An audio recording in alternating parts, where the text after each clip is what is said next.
Hey guys, we've got a Halloween appropriate video here from Cussan today. This is the evolution of horror games, so let's check this one out.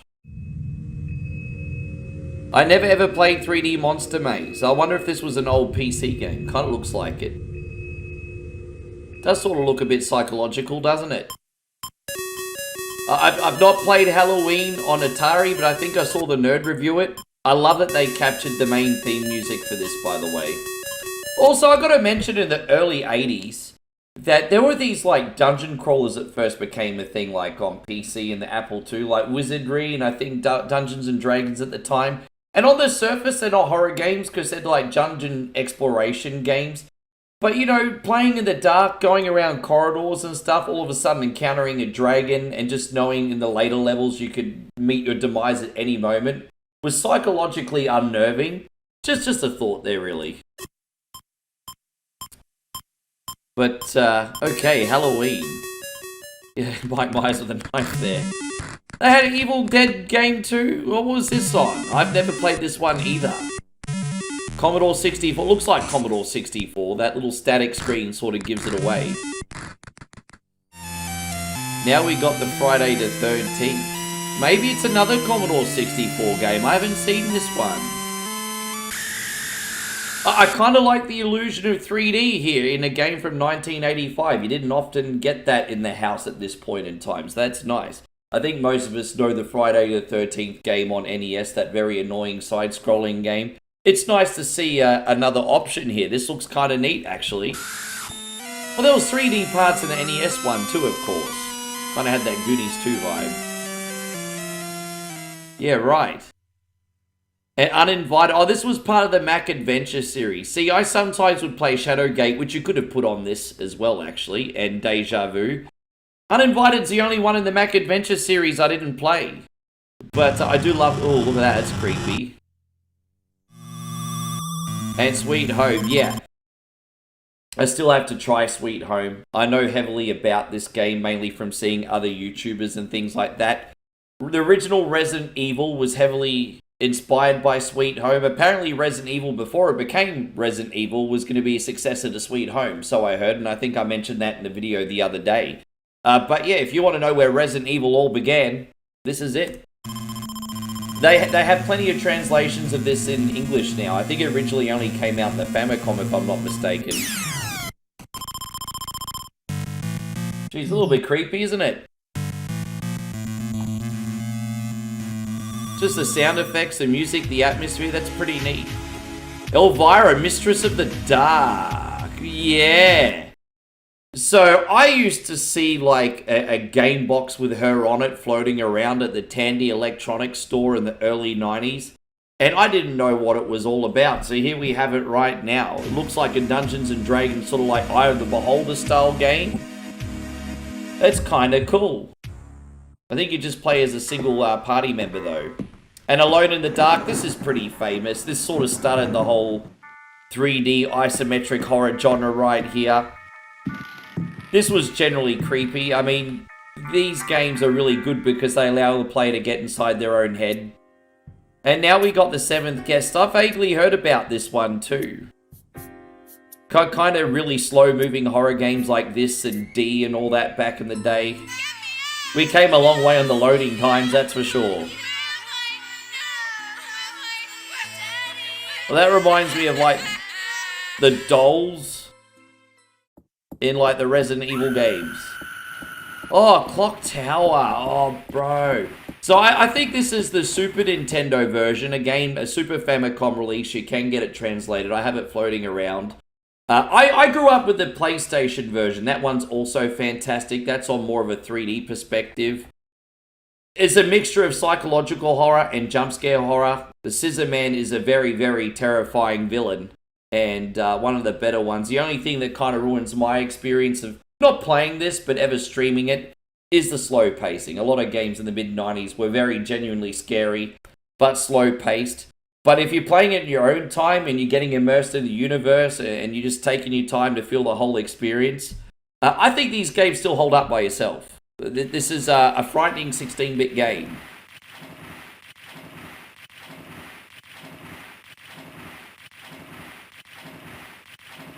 Damn, poor girl just drowned to death. That's pretty dark. That's not what Nintendo of America was about. Well, that's why it came out in Japan. Is she dead? Oh, no, okay. It's Scissor Man. Surprise! And Resident Evil. Oh, man. I've probably put thousands upon thousands of hours in Resident Evil. Everyone here in the channel knows how much I love Resident Evil. I've made videos about Resident Evil. But, you know, my greatest memories of this are in 96, 97 when I first rented it out from the Blockbuster or the Video Easy and experienced a jump scare such as the dogs crashing through the window for the first time, playing on full volume with the lights off. That will forever be the most amazing memory for me of this game, even though I have so much joy still playing this today.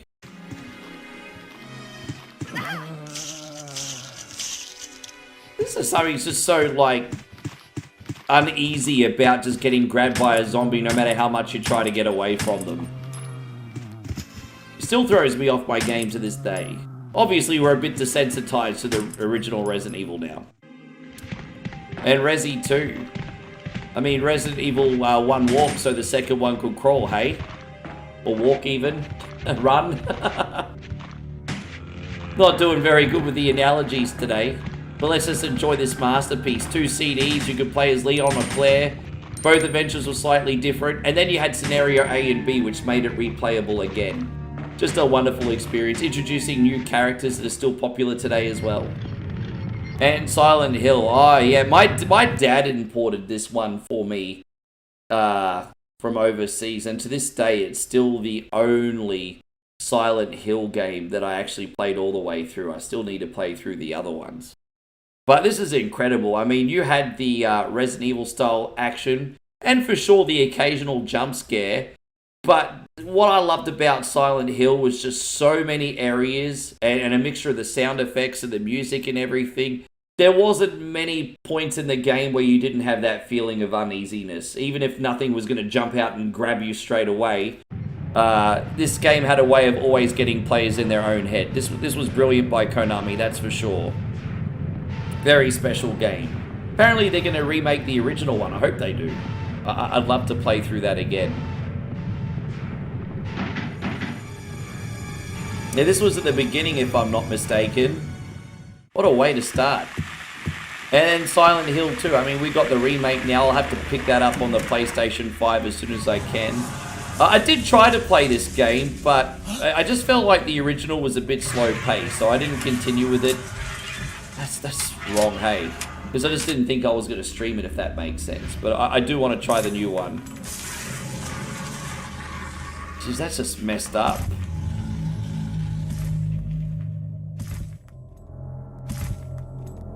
Yeah, what's real and what's fiction? Yeah. Just absorbing it all in. Now oh, this was the, Eternal Darkness. I think I may have just played this for like 30 or 40 minutes. I think Luther asked for it once on like a whatever Wednesday or something. Did this come out on the GameCube as well? Let me know in the chat. If it didn't, then I might be getting my games confused. But yeah, from what I remember, like an interesting game, Resident Evil style gameplay. Yeah, we'll have to come back to this one eventually. Don't know too much about it apart from that. You can see it heavily takes inspiration from Resident Evil, and I mean, these type of games on Steam now are like a dime a dozen. Yeah, that was a bit shocking. Alright, cool. Thanks for that, love. And now we got Fatal Frame. Yeah, I never massively got into the Fatal Frame series. Again, heavily inspired control-wise from like Resi and stuff. Also kind of getting the Home Sweet Home vibes from this a little bit too. You know, that Thai survival horror game that came out a decade ago. Oh, jeez. What, is she a Ghostbuster or something? She's gonna take the photos of all the ghosts. And now we got The Suffering. Yeah, I vaguely remember this one. I don't think this game holds up as well as some of the other games on the list. But it was a pretty cool action horror game. It's just some of these layouts of these old original Xbox and PlayStation 2 games are just a little bit lifeless by today's standards. It was cool back then. And now we got the Condemned, Criminal Origin. See, I've got this on Steam and I've never played it. My friend Joshy King, big shout out to you, recommended this. I've been holding on to this for a decade on Steam for like a rainy day, I think. For a 2005 game, the graphics looks absolutely amazing. I don't know if it's a PC version or if it's just been upscaled. Looks quite immersive from a game that's 20 years old. Looks neat. Manhunt 2, I don't know if I would put this in the horror pile. I have played this a little bit. I mean, I guess you could say that this is somewhat of a psychological horror. But the horror really comes through in all the violence you can commit, right? Bit more of a slasher killing spree game. But now we got Dead Space. Yeah, this one was scary. I really hope I can play the remake one day. But this was the only Dead Space game I played a fair way of the way through. Still have it in my Steam account. It was a long time ago. Yeah, it never set the world on fire when I used to stream it. But I mean, if you give yourself a chance to absorb the universe that you're in here and just take in the music and all the atmospheres and stuff, it's absolutely horrifying, the onslaught of creatures that come at you. It's a pretty cool experience. Maybe I'll have to try the sequels one day. Again, already 17 years old, right? I think this game visually still holds up pretty nicely. It's when EA, I think it's an EA game, wasn't it? It's when EA was making good games still. Yeah, look at that shit, man. Oh, that's cool. I'm surprised they didn't put Doom 3 on this, to be honest. Because Dead Space is kind of like, I mean, they're a little bit different, but same kind of thing. You know, ships, space stations, all that. Doom 3. That came out 5 years beforehand. Still looks amazing now. Was horrifying in parts. Uneasy. Yeah, I would have liked them to put Doom 3 in here as well. That's okay. Now we got Fear 2 Origin. I would have thought you'd probably put the first Fear game on this list because it's the one everyone seems to like the best. And I still have to play through Fear, by the way. But I do have 2 and 3 on PlayStation 3 just sitting in my library collecting dust. I see what they mean when they say Fear is a mixture of like action and horror. Because whenever I look at the shots, I'm always like, oh, it just looks like a first-person shooter. But I'm kind of like absorbing the atmosphere just in this quick video, and I'm just like, it looks like something I could dive into. Amnesia. So I own every single Amnesia game, and I've just never had the patience to figure out what the fuck I'm doing. But very immersive, obviously. I remember PewDiePie got really big, if I'm not mistaken, from doing some of these videos. Wasn't this one of PewDiePie's favorite games to stream?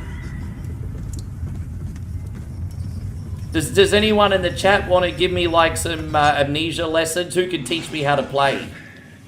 And so we're going to put 2 Dead Space games in here. I can explain everything, but you gotta trust me, okay? Yeah, I don't know. I mean, I would have mixed things up a bit and maybe put another game in. What else at this time could we put in, though, I guess? I'm trying to think what came out.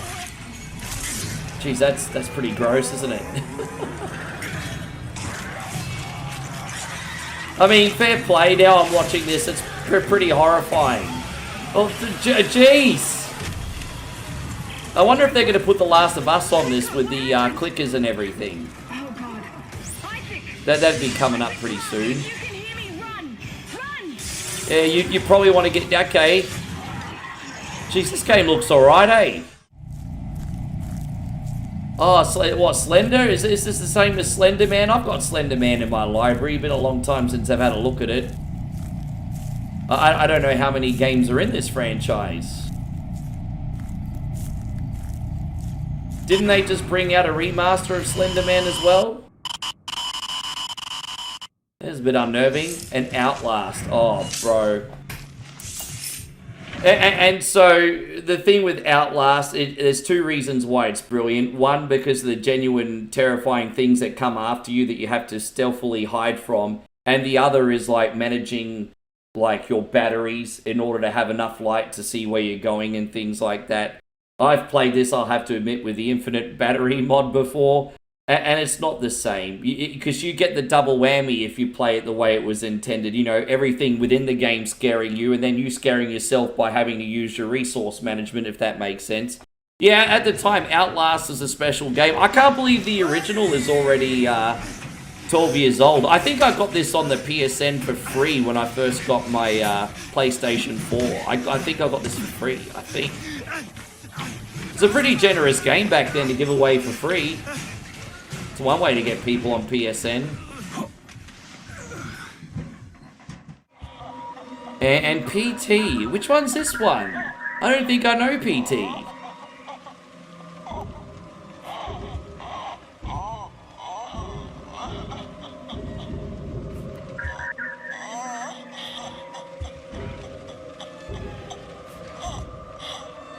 Do we have a Twitcher, everyone? We have a Oh, we have a Twitcher.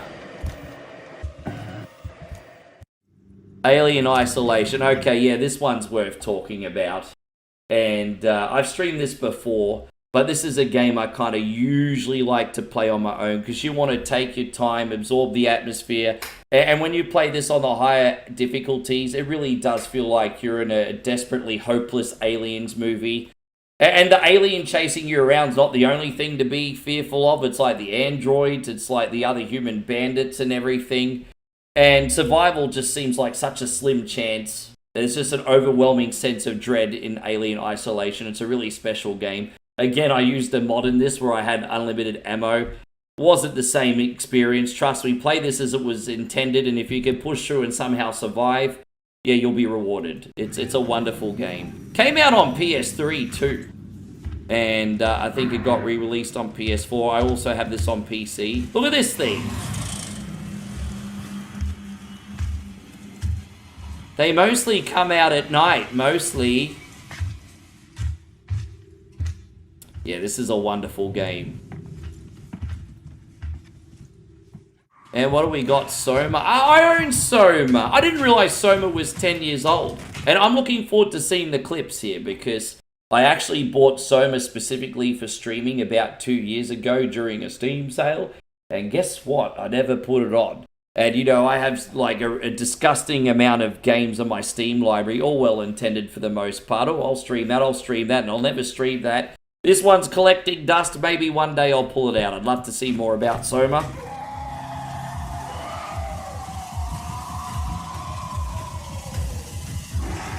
Does kind of look like a spooky game here.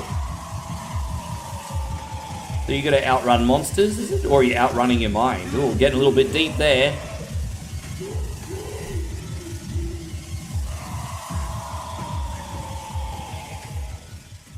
And oh, Layers of Fear. Man, again, look. This is a pretty famous... is it an indie game? I think it is an indie game. Yeah, I have this on my Steam library as well. It's been waiting for a rainy day for years as well. It's this chick, I don't know if she's an artist or a novelist, but as far as I know, and correct me if I'm wrong, she has a difficulty discerning things in this building or whatever between, like, what's fiction and what's, you know, she's blurring the lines of reality, right, with everything that she sees, and she can't tell the difference between the two. And it's a really famous game. I would love to play this one day. I'm being very heavily inspired by this video. I'm being very heavily inspired. So yeah, she might not know if this is mold or if there's something supernatural going on, for example. Maybe get the mold people out. I don't know. Yeah, it's a famous one. And Resident Evil 7 Biohazard. Yeah, this made so many fans so happy to bring Resident Evil back to its survival roots. All those 5 or 6 were very, very good. They were just different. It's nice to go back to the survival horror. We got Crazy Ex-Girlfriend Simulator here. And why Ethan went back for this chick after her going missing for 3 years? I mean, take the hint, Ethan. That's the simpiest thing I've ever heard of. There we go. Look at this. We got the Crazy Girlfriend. That's not as bad as when he gets his hand chainsawed off. Spoiler alert. And now Visage. Oh, I've heard of this one. I don't know if this is in any of my gaming libraries or not, though. Might have to bookmark this one. What? Yeah, I mean, why don't you just chuck it back in the closet, hey? Maybe put that fish in the closet too. Shit. Hey, Man and Medan. Ah! I'm kind of happy that they put this one on the list. This is the part of the Dark Anthology series. Now, this is where the list kind of cuts off now. But you had Man and Medan, House of Ashes, Little Hope, which was The Witch Hunts, one of my favorites. And then another one, The Devil Inside Me, I think. And then you had some other games. You had these supermassive games, I think, like Until Dawn. They made a lot of these great immersive horror experiences where you basically are playing an interactive movie, essentially. This was quite good. Not my favorite out of the anthology, but this was a solid game. And you know, obviously this cuts off. It's a little bit of an older video, thank you, Cussan, but we've had a lot of great games since, like Resident Evil Remake, Silent Hill Remake, so many other horror games. I mean, what would you like to have seen on this list anyway? Hopefully we can get an updated list in the future. But thank you very much for watching. Don't forget to subscribe to Cussan and subscribe to us as well. If you like what you see, give us a thumbs up. And we'll see you on the next video. Take care, everybody.